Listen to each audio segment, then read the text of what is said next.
गर्मी के दिन थे, धूप बहुत तेज थी।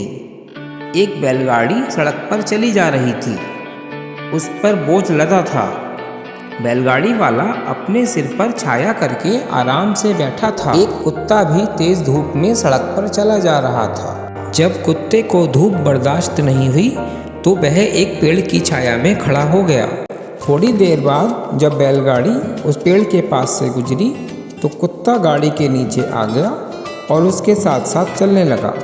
अब तेज धूप से उसकी बचत होने लगी। चलते चलते कुछ समय बीता तो कुत्ते ने मन में सोचा कि इस बैलगाड़ी को मैं ही चला रहा हूँ और सारा बोझ मुझ पर ही है। अगर मैं ना हूँ तो ये बैलगाड़ी ही नहीं चलेगी। ऐसा सोचते सोचते वह आगे बैलों के निकट पहुँच गया और जब बैल ने एक लात मारी तो कुत्ता छिटक कर दूर जा गिरा और चिल्लाने लगा।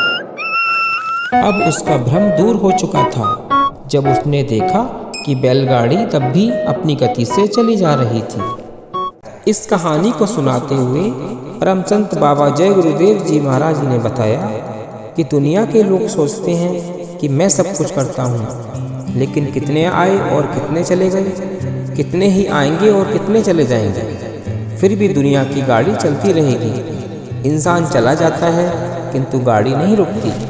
परम संत बाबा जय गुरुदेव जी महाराज के जानशीन व आध्यात्मिक उत्तराधिकारी, वक्त के सतगुरु उज्जैन वाले बाबा उमाकांत जी महाराज बताते हैं कि आदमी इस भूल और भ्रम में रहता है कि वह ही घर गृहस्थी की गाड़ी चला रहा है और सभी जिम्मेदारियों का बोझ उसके ही सिर पर है।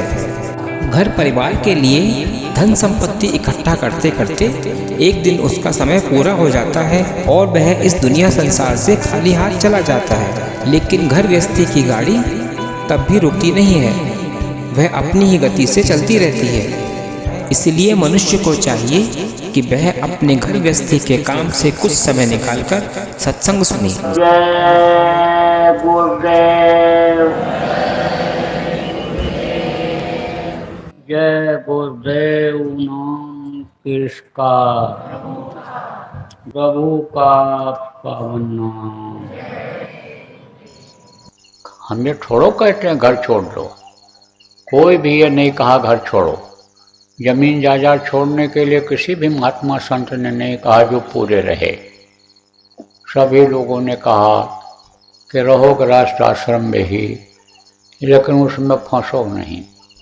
एक कटोरे में शहद रख दो तो एक मक्खी होती है, आती है और कटोरे को ऊपर बैठ करके शहद को खा करके उड़ करके चली जाती है। उसने तो अपना पेट भर लिया, निकल गई। दूसरी मक्खी आती है, कटोरे में कूद जाती है शहद को देख करके और खूब शहद खाती है, लेकिन उसके पंख उसी में फंस जाते हैं, निकल नहीं पाती। तो फंसो नहीं, ऐसा गृहस्थी सेट करो कि उसमें रहते हुए भी न रहो, कोई काम रुके नहीं। ऐसा सेट करो, बहुत समय रहता है। देखो प्रेमी कुछ ऐसे हैं कि जो गृहस्थी का भी काम करते हैं, सेट कर लेते हैं और सत्संगों में भी चले जाते हैं, सत्संग भी सुने आते हैं, सेवा भी कर लेते हैं और भजन भी कर लेते हैं। लेकिन कुछ ऐसे होते हैं कि जो दिन रात उसी में लगे रहते हैं और उसी में फंसे रहते हैं, और जैसे वो मक्खी का पंख फंस गया ऐसे ही फंस जाते हैं। वो कहते हैं गृहस्थी हमको नहीं छोड़ रही है और वो गृहस्थी को नहीं छोड़ रहे हैं। गृहस्थी यानी समझो पकड़ती नहीं है, पकड़ता है आदमी गृहस्थी को।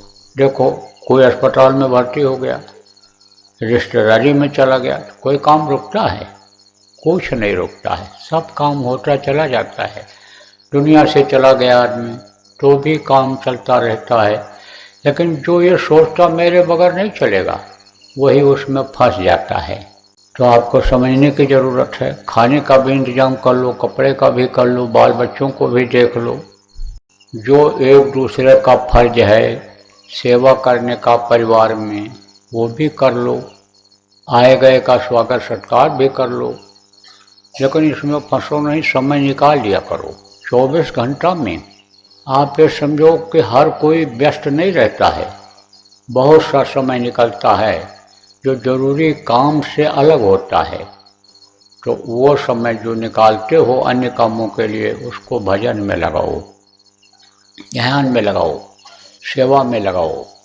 सेवा जब करोगे तब ये मन थोड़ा स्थिर पड़ेगा।